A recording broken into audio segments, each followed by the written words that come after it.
Traspaso local Sant Gervasi, licencia C3, 180 metros cuadrados equipados, salida humos. Comedor, LED, video wall, sonido. Cocina completa. Zona comercial. Gran oportunidad.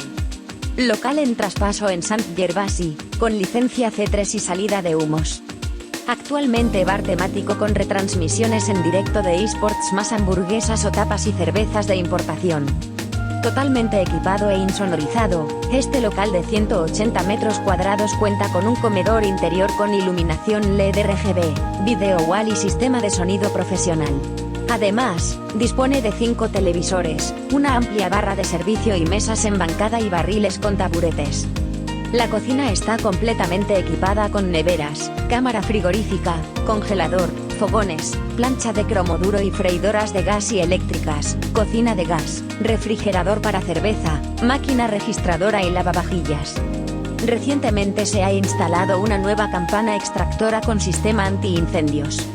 Situado en el eje comercial del distrito, este local se encuentra rodeado de edificios de oficinas, restaurantes, tiendas, discotecas, centros estudiantiles, hoteles y residencias de nivel adquisitivo alto. Una gran oportunidad por su tránsito peatonal tanto de día como de noche. No dudes en obtener más información o concertar una visita.